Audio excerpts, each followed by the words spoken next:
wameona. Sijaona kwamba kuna ndoa imeenda kufungwa kanisani au hekaluni, sijaona. Na sijaona mwanaume anamvalisha pete mwanamke eti amemuoa, anamvalisha pete kwamba hii ni agano letu mimi na wewe, hii ni nadhiri. Sijaona. Hakuna mwanamke aliyevalishwa pete kwenye Biblia, sijamuona. Hayupo.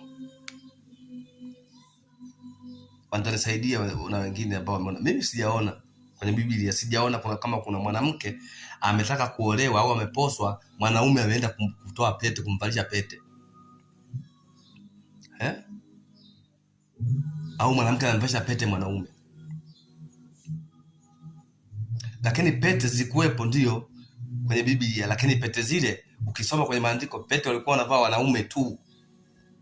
Na asilimia kubwa walikuwa wanavaa wale wafalme, watawala ndio wanakuwa na pete. Tena maandiko yanasema pete ilikuwa na muhuri. Kwa mfano pete ya Farao ambayo baada ya Yusufu kupewa waziri mkuu ndani ya Misri, anapewa pete. Farao anampa pete yake. Ile pete ilikuwa na muhuri, anamvalisha pete Yusufu ya kwamba utakuwa sasa ndio kiongozi, utakuwa waziri mkuu ndani ya taifa hili. Anapewa pete ambayo ile pete ina muhuri. Ikija mikataba kusainiwa, akigonga ile pete yake, anagonga kwenye hiyo fomu inayoletwa, ni ishara ya kwamba inakokwenda ikiangaliwa, wanasema ni mfalme amefanya nini, amethibitisha, ama rais amethibitisha. Hili lazima kuwe na muhuri wa rais, kwamba rais ameruhusu, sio mkataba huu umesainiwa tu rais hajui, au waziri mkuu hajui, au sijui nani hajui. Kwa hiyo pete walikuwa wanapewa wafalme.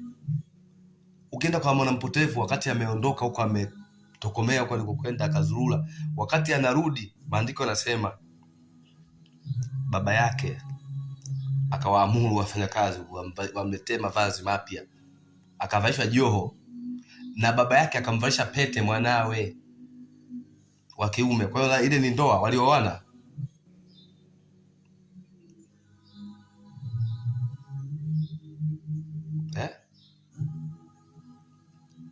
Tena ukisoma zaidi utakuta pete za wanawake walikuwa wanavaa pete masikioni.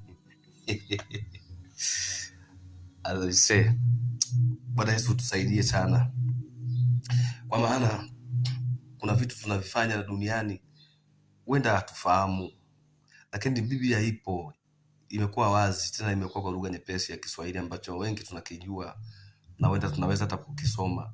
Ukisoma Biblia, soma kidogo tu, soma hata mstari mmoja, alafu tulia hapo, waza kwa nini neno hili limesema hivi, ili upate. Roho Mtakatifu yupo, kazi yake ni kusema na mtu, kumfunulia, kumfundisha, kumwezesha, kumsaidia.